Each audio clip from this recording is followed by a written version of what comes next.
right, so this is my first aid kit. I decided to put it in a fanny pack. My purpose for my first aid kit is to actually bring it in the gym.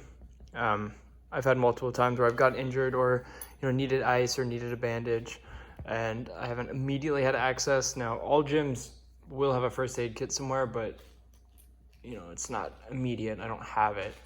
But with this, I will have it right on me. So these are about all the items that I think I would need in my first aid kit, especially just in a gym setting. I'm starting with the first thing that isn't actually necessary at all, but I thought it would be a cool addition to my first aid kit. It's kinesiology tape. And in a previous class, we did learn how to properly apply this for a few different injuries, so I just thought I would add it in. Next is some self-adhering bandage or ACE wrap. This is good for just covering a bandage, keeping the area tight and compressed while being sterile. I think this would be good for most kind of like small cuts, even some joint support. The third and last kind of tape I have is just sports tape. This is really supple. This will support a joint, it'll mobilize it for the most part, and is good for all sorts of injuries. Next thing I decided to add was an instant cold compress. This is good for any kind of blunt force trauma injuries that may occur, or anything to really soothe the area. You want to stay sanitary when you're treating yourself or another person. You want to stay sanitary when you're treating yourself or another person. And here I have a couple sterile dressings. These are good for any kind of open wound and to cover those. Here I'm just kind of coupled together.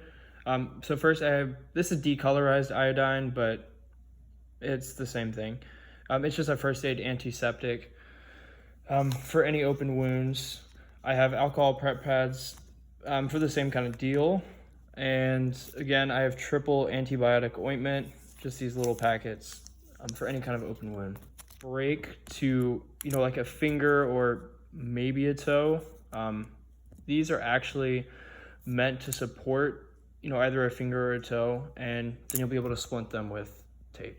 Cutting scissors. Now, if you've wrapped, if you have a lot of experience in wrapping injuries, you get pretty good at tearing the tape, but these are always just nice to have.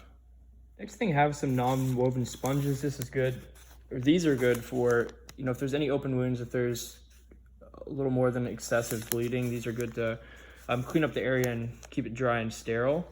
And then additionally, I have some non-stick pads to place over a wound before you wrap it. And the second to last thing I have, I got some bandages. I have some smaller ones, got some pretty big ones, and I'm trying to find some ones that are kind of right in the middle, but these are important for any open wound. And since we are in a pandemic, I decided to add these face masks. Since mine is a gym-based first aid kit, you're gonna of course need these anyways, so might as well put them in there. And here's a look on me. Doesn't really get in the way of much. It pretty minimal, pretty snug, and doesn't really take up that much space like maybe a backpack would.